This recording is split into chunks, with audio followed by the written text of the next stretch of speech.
ꯑꯁꯥꯗꯤ ꯊꯝꯖꯩ ꯂꯣꯏꯅꯃꯛ ꯑꯜꯂꯥꯍꯅ ꯅꯨꯡꯉꯥꯏꯍꯜꯕꯁꯨ ꯑꯣꯏꯁꯅꯨ ꯃꯄꯨ ꯃꯍꯥꯛꯅ ꯂꯣꯏꯅꯃꯛꯄꯨ ꯕꯂꯥ ꯃꯨꯁꯤꯕꯠ ꯀꯌꯥꯗꯒꯤ ꯀꯥꯏꯊꯣꯛꯄꯤꯕꯁꯨ ꯑꯣꯏꯁꯅꯨ ꯑꯍꯥꯟꯕꯗ ꯑꯁꯤꯅꯤ ꯗꯨꯋꯥ ꯇꯧꯖꯔꯤꯁꯦ ꯏꯝꯄꯣꯔꯇꯦꯟ ꯄꯥꯎ ꯈꯔ ꯉꯁꯤꯒꯤ ꯂꯥꯏꯐꯁꯤꯗꯤ ꯑꯇꯩ ꯋꯥꯔꯤꯁꯨ ꯁꯥꯟꯅꯁꯤꯀꯣ ꯂꯥꯏꯐꯁꯤ ꯊꯨꯃꯜꯂꯦ ꯑꯩꯅ ꯀꯛꯂꯤꯁꯦ ꯂꯥꯏꯐꯁꯤ ꯀꯛꯑꯔꯣꯏꯒꯦ ꯉꯁꯤꯗꯤ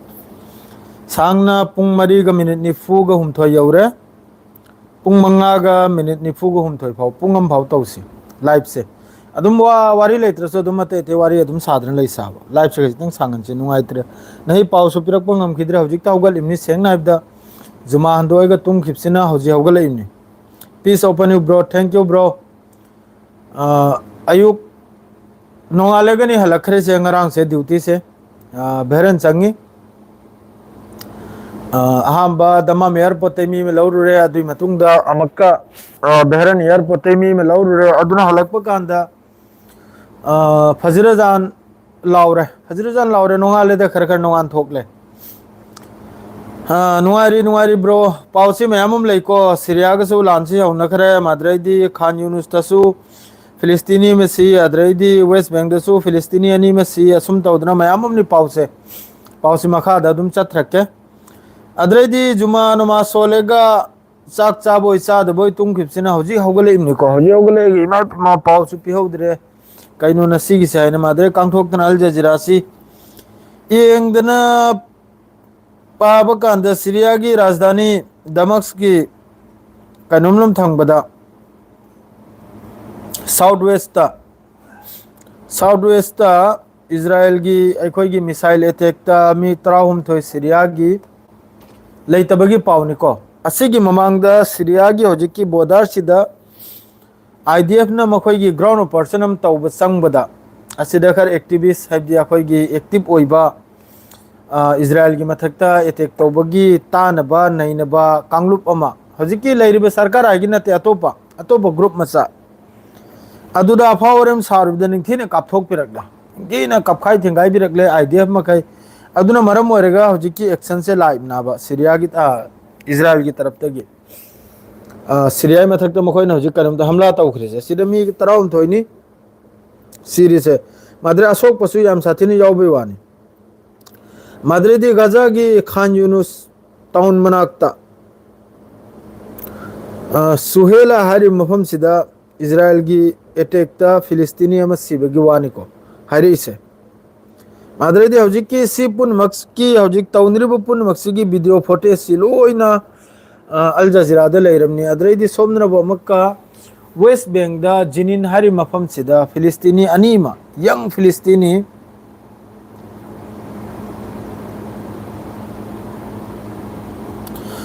ꯃꯤꯛꯁ ꯀ꯭ꯂꯕ ꯃꯩꯇꯩ ꯄꯥꯡꯒꯜ ꯐꯦꯁꯕꯨꯛ ꯄꯦꯖꯇꯨ ꯊꯥ ꯑꯃꯒꯤ ꯍꯧꯖꯤꯛꯀꯤ ꯀꯨꯝꯍꯩ ꯍꯥꯏꯔꯤꯕ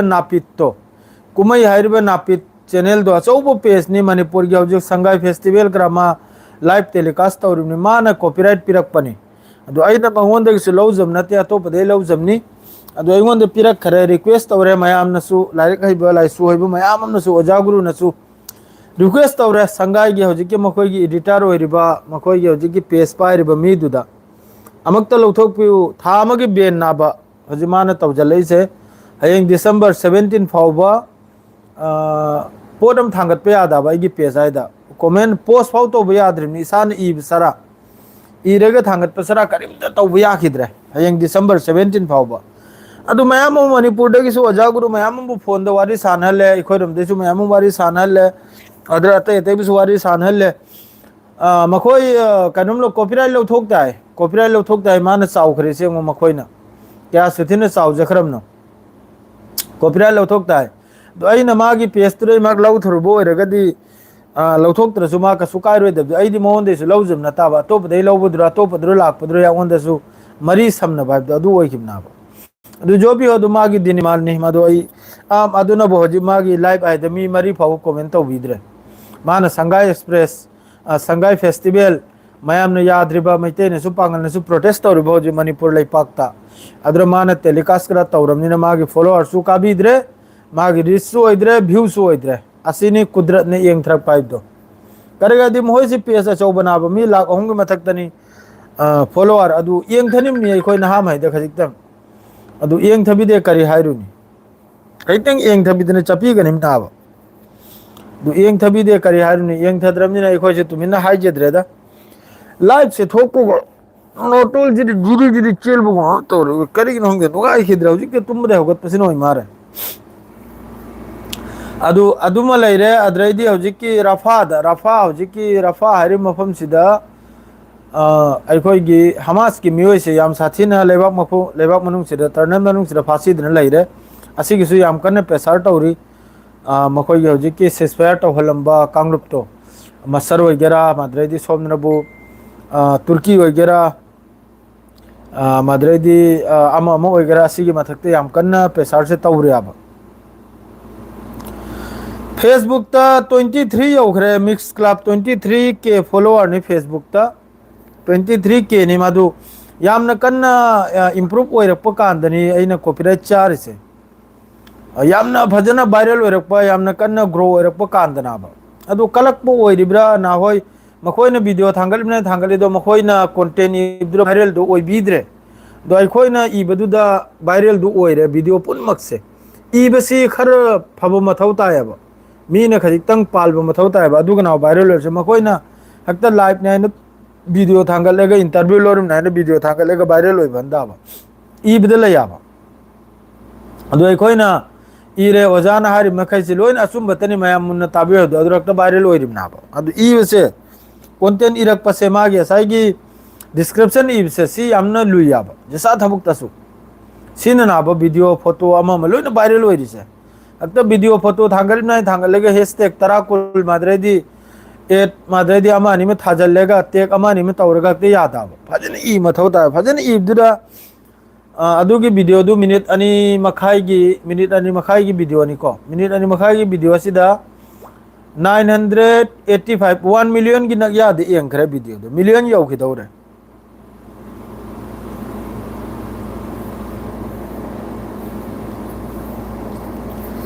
पाकिस्तान की पाव सईद खान हम तो सुता देने पाकिस्तान की पाव से हम तो सुता देने पाकिस्तान बोदाड़ सु याम करना तौ नरिमनी ने अफगानिस्तान का हुजी तुंग तमांग था नहीं नरिमनी अदु असाई की पाव से रफा अदा हुजी की फांसी दिन ले से असी याम करना थोगल बेद मक्ते याम करना वारी से सान बहुरे कम तौरगा मखोय सी की लंबी पीरगा थोगल गनी कम तौरगा चरल गने से सी की वारी से याम करना सान रे अब अदु हुजी हुजी तो गजा द सिस्फायर निकराल से आई वखल दी सिस्फायर नते द गजा द तौर से नसी की हुजी की वेस्ट बैंक दा फिलिस्तीनी अमन बुचाही कुल मंगा अमन बुचाही कुंथरा तरु मखोय अनि से सिलेंडर तौरगा थोगलेबनी मखोत मसा थांगलेगा वीडियो द्रु लोइन उराबा अदुरा आईडीएफ ने कम तौर दसाई थोगलोक को बिल्डिंग द्रु अदुरा मक हानने चंगवान चंगल गिर पूरा मखोय दो मखोय की तोप करा लिली दो फुरिट अचोल बकरा लीडर थांगलेगा थोगलेबनी वालेकुम अस्सलाम रिजवान शेख थांगले थोगलेबनी मखो सुम थांगलेगा अदु अमक हानने चंगल गिरगा दो काबे हालिमनी इजराइल आईडीएफ की तरफ तगी दौजिक सीरिया सिदा हौजिक लैरिबा जुलाली सरकार आइना करी तौरपन यंग ताई करिगादी हौजिक इजराइल की तरफ तगी अमक्का हन्ना साइगी काबना थिनरुबई मतुंग इजराइल की तरफ तगी कैपिटल यौ मखै चंगल लेगा मिसाइल अटैक ड्रोन अटैक अमा अटैक से हौग्रम नाबो असी मखा ताबा मखोय की तरफ तगी सीरिया की तरफ तगी करी रिएक्शन लापन अदुम यंग बताय मादरे सोमनबु लेबनान बोर्डर दसो अदुम खुद से अदुम ठोकनरिको तलतल Sidaman a latest 13 Syrian have been killed and other wounded Israeli artillery and missile attack on the town of Beit Jinin hari mafam sida southwest of Syria capital Damascus southwest Syria की capital की दगी southwest ta Madredi somna Makkah latest one Palestinian has been killed in Israel attack on the Bani Suhela municipality near Khan Yunus मनाक तने सिनबु फिलिस्तीनी महत खरीसे माद्रेदी सोमना मक्का सिरे लागले सिरमा ऐसे पाउदु लाग लाबा occupied west bank da city jininda shoot at killed two unarmed Palestinian men during a riot in the occupied west bank jininda sai ina haikibdo sidasu laglam laba al jazeera su me ani west bank gi हौजिकी जिनिनारी मफम सिदा मखोयना right तौबदा माद्रेदी फारगा cylinder तौरे cylinder तौबै मतुंग अमका हन्नने चंगल ग्रेगा मखोय मखैसी काबे घात खरिमनी अदरे सोमना अमका अते पाव खरमनबु करायदना the ꯀꯩꯅꯣꯝꯗ ꯑꯩꯈꯣꯏꯒꯤ ꯑꯦꯁꯤꯌꯥꯗ ꯏꯟꯗꯣꯅꯦꯁꯤꯌꯥꯗ ꯃꯤ ꯆꯥꯝꯃꯒ ꯍꯨꯝꯐꯨꯇꯔꯥ ꯃꯔꯤ ꯁꯨꯔꯦ ꯐ꯭ꯂꯣꯠ ꯑꯩꯈꯣꯏꯒꯤ ꯏꯁꯤꯡ ꯆꯥꯎꯔꯒ ꯁꯤꯔꯤꯁꯦ ꯁꯥꯎꯠ ꯏꯁ ꯑꯦꯁꯤꯌꯥ ꯏꯟꯗꯣꯅꯦꯁꯤꯌꯥꯗ ꯏꯟꯗꯣꯅꯦꯁꯤꯌꯥꯗ ꯌꯥꯝ ꯀꯟꯅ ꯏꯁꯤꯡ ꯆꯥꯎꯔꯤꯀꯣ ꯑꯗꯩꯗꯤ ꯁꯣꯝꯗꯅ ꯑꯃꯨꯛꯀ ꯑꯥꯔ ꯑꯦꯁ ꯑꯦꯐ ꯍꯥꯏꯔꯤꯁꯤ ꯑꯩꯈꯣꯏꯒꯤ ꯁꯨꯗꯥꯟꯅꯤꯀꯣ ꯁꯨꯗꯥꯟꯒꯤ ꯀꯣꯔꯗꯣꯐꯟ ꯍꯥꯏꯔꯤꯕꯁꯤꯗ ꯃꯤꯂꯤꯇ꯭ꯔꯤ ꯕꯦꯁꯇ ꯑꯥꯔ ꯑꯦꯁ ꯑꯦꯐꯅ ꯑꯃꯨꯛꯀ ꯆꯥꯎꯅ ꯑꯦꯇꯦꯛ ꯇꯧꯕꯒꯤ ꯄꯥꯎ ꯑꯃ ꯂꯥꯛꯏꯀꯣ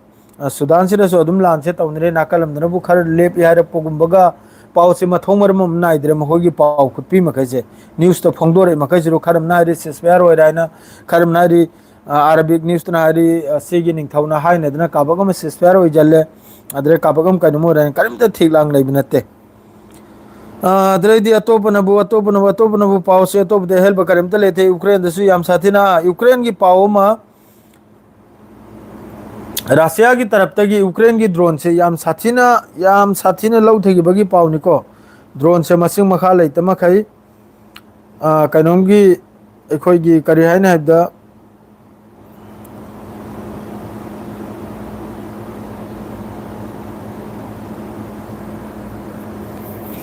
ꯑꯩꯅ ꯂꯣꯏꯅ ꯁꯣꯔꯠꯁꯦ ꯂꯧꯔ ꯊꯝꯃꯤ ꯀꯥꯎꯏ ꯍꯥꯏꯅ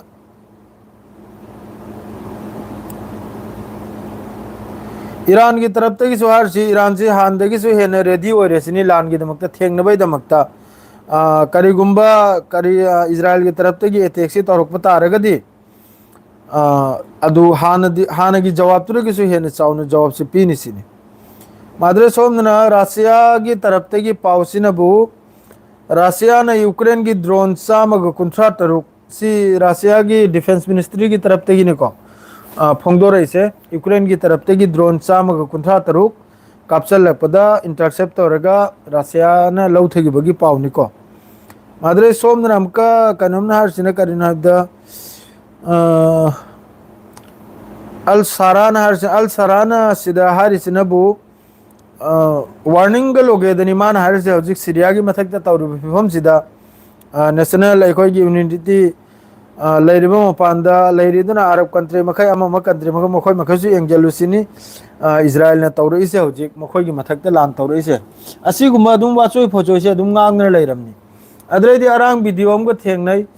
ꯑꯗꯨꯅꯕꯨ ꯌꯨꯇꯨꯕꯇꯅꯤ ꯑꯩꯈꯣꯏꯒꯤ ꯌꯥꯝꯅ ꯃꯃꯤꯡ ꯆꯠꯂꯕ ꯙ꯭ꯔꯨꯕ ꯔꯥꯊꯤ ꯍꯥꯏꯕ꯭ꯔꯥ ꯑꯗꯨꯒꯤ ꯚꯤꯗꯤꯑꯣ ꯑꯃ ꯕꯣꯠ ꯍꯨꯔꯥꯜꯈꯤꯕꯒꯤ ꯀꯩꯅꯣꯝꯁꯤꯗ ꯕꯤꯍꯥꯔꯒꯤ ꯕꯣꯠꯁꯤ ꯄꯨꯔꯥ ꯑꯣꯏꯗ ꯄꯥꯗꯕ ꯕꯣꯠꯅꯤ ꯃꯥꯅ ꯍꯥꯏꯈ꯭ꯔꯤꯁꯦ ꯂꯣꯏꯅ ꯍꯨꯔꯥꯜꯈ꯭ꯔꯁꯤꯅꯤ ꯃꯥꯅ ꯍꯥꯏꯔꯤꯁꯦ ꯑꯁꯤꯃ ꯂꯩꯔꯦꯀꯣ ꯏꯝꯔꯥꯟ ꯈꯥꯟ ꯁꯤꯔꯁꯤꯗ ꯄꯪꯍꯥꯏꯇ ꯍꯥꯏꯅꯔꯤꯁꯤꯕꯨ ꯀꯃꯥꯏꯅ ꯇꯧꯔꯤꯕꯅꯣ ꯃꯥ ꯁꯤꯔꯗꯤ ꯁꯣꯏꯗꯃꯛꯀꯤ ꯄꯥꯎ ꯊꯣꯛꯂꯛꯀꯅꯤꯗ ꯃꯗꯨ ꯃꯥ ꯁꯤꯕꯒꯤ ꯄꯥꯎꯁꯤꯗꯤ ꯀꯗꯥꯏꯗꯁꯨ ꯊꯣꯛꯂꯛꯇꯦ ꯍꯧꯖꯤꯛꯐꯥꯎ ꯇꯥꯗꯦꯀꯣ ꯀꯔꯣꯝꯗꯩ ꯍꯥꯏꯔꯤꯕꯅꯣ ꯑꯗꯨꯁꯨ ꯑꯩ ꯑꯃꯨꯛꯇꯪ ꯌꯦꯡꯈꯤꯒꯦ ꯀꯗꯥꯏꯗꯁꯨ ꯁꯤꯕ ꯈꯣꯠꯄꯒꯤ ꯄꯥꯎꯁꯤꯗꯤ ꯇꯥꯗꯦ ꯍꯧꯖꯤꯛ ꯐꯥꯎꯕ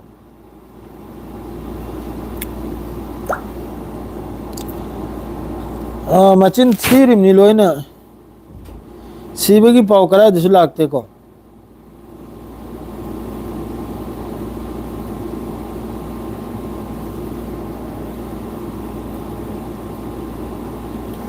ꯁꯤꯕꯒꯤ ꯄꯥꯎꯁꯤ ꯀꯗꯥꯏꯗꯁꯨ ꯂꯥꯛꯇꯦ ꯍꯧꯖꯤꯛꯐꯥꯎ ꯇꯥꯁꯨ ꯇꯥꯗ꯭ꯔꯤꯀꯣ ꯑꯗꯨꯝ ꯃꯤ ꯃꯈꯩꯅ ꯑꯗꯨꯝ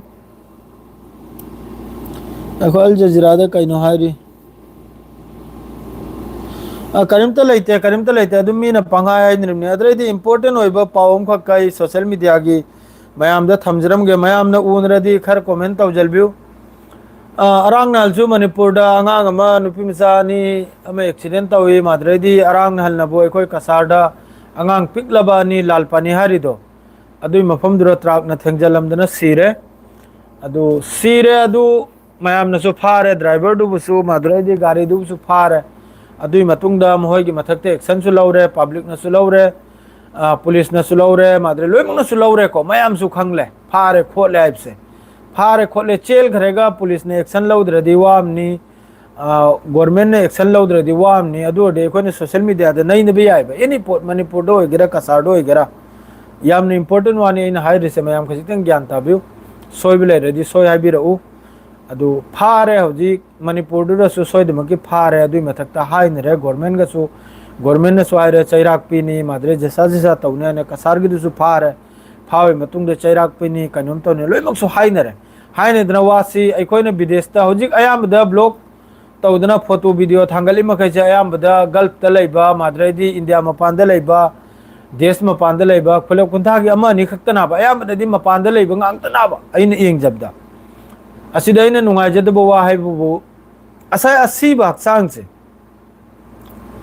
asiba haksang sigi inai taiba makok maru kaiba makhong makhut tatpa adugumbagi photo video thangat lega nap lega makhoina amakka dura nungai tabne na phongdok pasar se ai yam nungai thi simple photo phajau photo ama napsal lega adu phawai di na phaning de ko ai dia ngang ani gu durang nap khinungai mel khide na seng na jabda adu phawai di na phaning de kari ga di asi hayang bo social media da le ho godorim ni blogger ma khane thangal edo I ne nai ne angang du gi arang manipur gi du budi manipur gi isuduna hojik nakalam da nom ni oi khare ai khoi gi sina bo arang han tani ko sida ai khoi gi blogger oi gera mapal gi blogger oi gera napthi thang kharna mi angang asi ba lebak ta tadna leiriba I nai thoi ba adu gumbagi photo adu gumbagi video adu thangat lega adumta replace se re upload se tauraga view khargi madre follower khargi ra view khargira ai karimta gyan men ta jede adu gi soaj rei ko adumakti ai tawhaning de any social media da kari ga di si khare khulak kuntha dugi laikai dugi state tugi ahlaman leiri police leiri lai so hei beleiri makhoi makhai du haina dana asiba dugi laihoriba family dugi mateng tauba ama matauba siloina haidrin chatre imnaba asida blogger kharna photo asiba dugi tadna leiba yamna thina tadna leiba leibakta I ne nai ne mathong maram sa da makhai leibado yamna yengbangam da makhai adugi photo video mathong maram sa da bhabdi yengbangam da bhabdu tare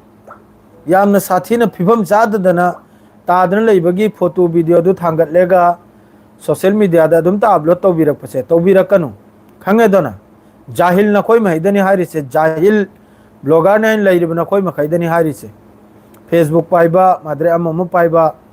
jahil na koi dana se na koi gi nayum gi nasal nasa nasudu adum to ramadin hoi thangat kanira arang na ina hairam mamni bar facebook ta thok lega na koi kanum to base to bi ganu simple oina napsal view aduga nungai to phongdok pire chamne nungai to phongdo condemn tawramu chairak pibi hene lawramu haina aduna tabidena khoina mathang photo se story de mak thangalakani a kanum da mak thangalakani kari nain tawrum no khoi gi se mi dugi ma pa su leirim ni masi manaw leirim ni ne facebook pairam gani ne soida makki o hayeng bole ho gana ba dugum poto video do blogger ne video so te delete to bi adam ni adu kari kan hai Pakistan की पाउसी आंगोंदा जुबैर भाई करीम तो लागते जुबैर भाई पाकिस्तान की पाउसी आंगोंदा जो फवाल जजरा जो लागते अदरे दी कनम तो लागते को गूगल तो सोई नहीं येंगले गूगल तो लागते पाकिस्तान सीर दी सोई तो मकिला कनिम नी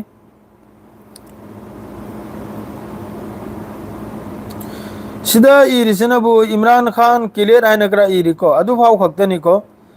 अदुगा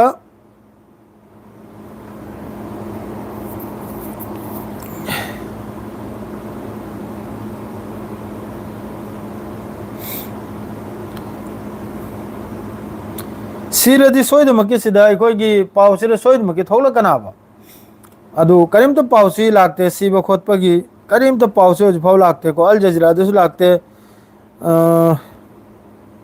तो करोम दे तार में न कोई नहीं खंगद्रे को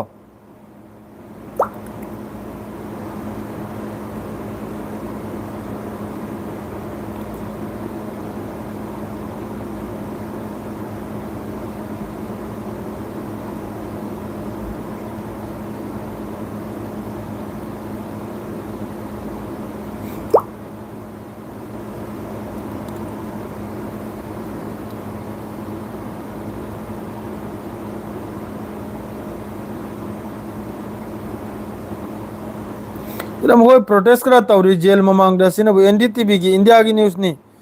एनडीटीवी की न्यूज़ नी को मोय ना प्रोटेस्ट करा तौबगी अमा तौबगी जेल मा पांदा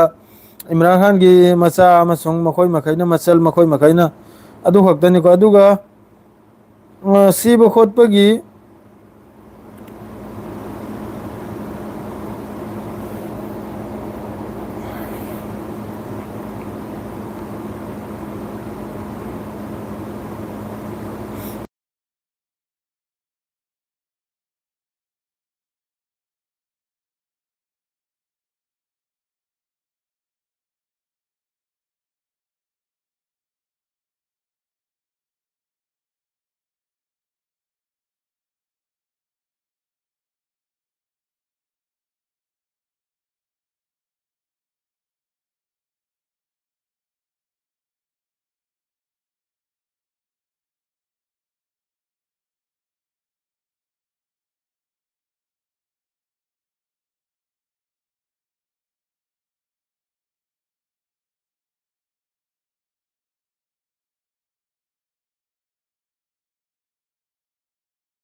सीनिदा आदियाला जेल हारि मफम सिदा माबु हतो खरे खोतो खरे अंकरा हाइबगी अदुगी विवाद नि मक्का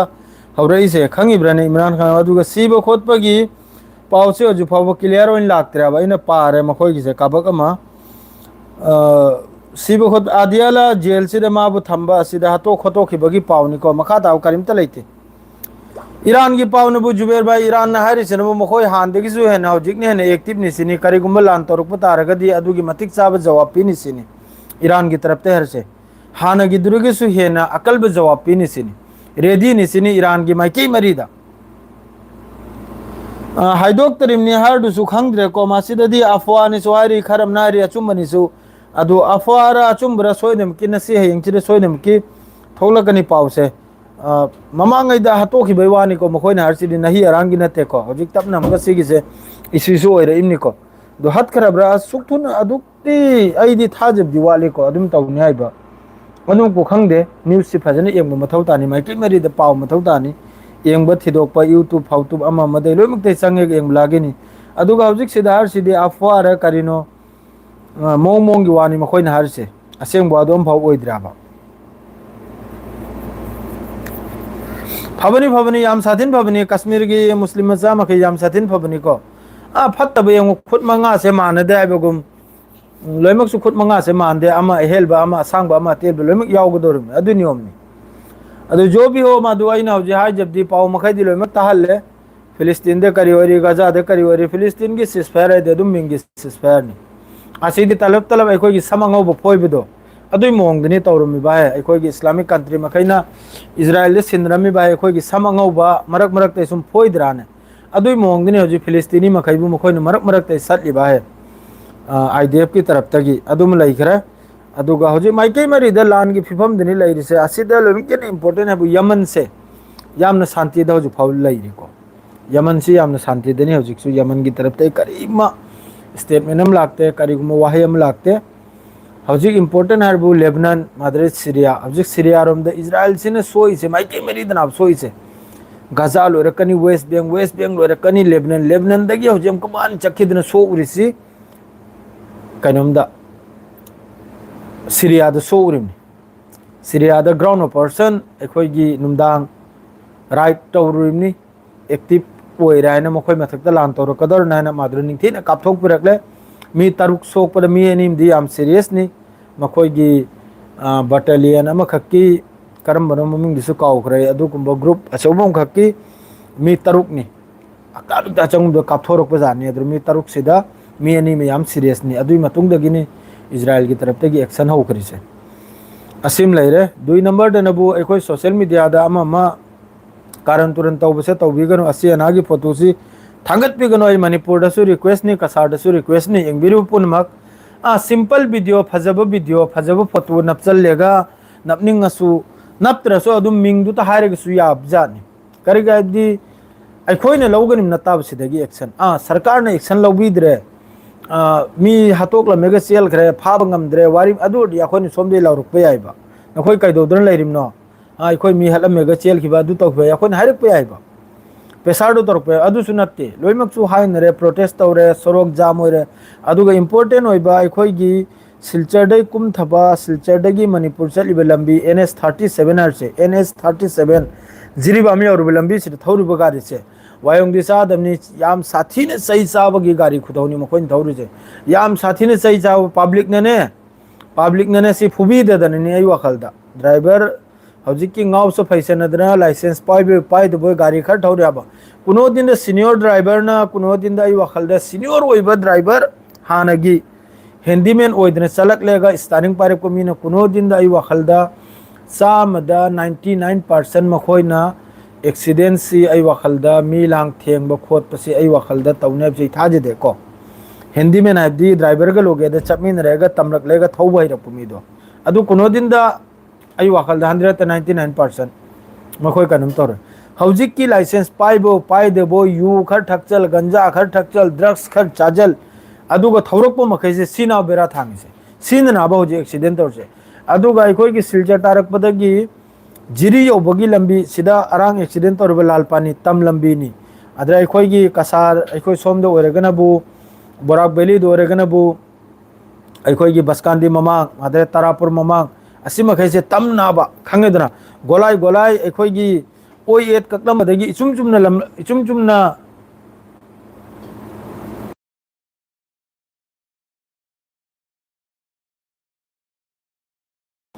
अखोई की इचुम चुमना चलमबदगी फैरेंगना चलमबदगी सुम कोइदना चलमबदगी अचुंबलम सिदना मखोने ने चल खरिसे सऊदी की लंबी गुमना खलबजाना मखोइन खलिसे यू खर ठकचल खर गाँव चंद्रेगा अदु तौबीगनु येंगना थौबी ड्राइवर मखैसु याखोइसु गाड़ी थौरिमनि सिदा गाड़ी मचा याखोइसु यामना येंगना थिने स्टारिंग पाइखरदि याखोइ दुनिया की ख्याल से कोकते लौथोखरमनि अदुम तौदना स्टारिंग पाइबा कांदा ओइ यामना येंगे थौबी ड्राइवर मखैसु अदुगा हौजिक कनुम तौर मखैदु पब्लिक न करी एक्शन नो पुलिस न करी एक्शन नो अदुसु मयम तौबीरो तो सी हारगना सिगी लाइफ से स्वाइस रिलोइजरा अस्सलाम वालेकुम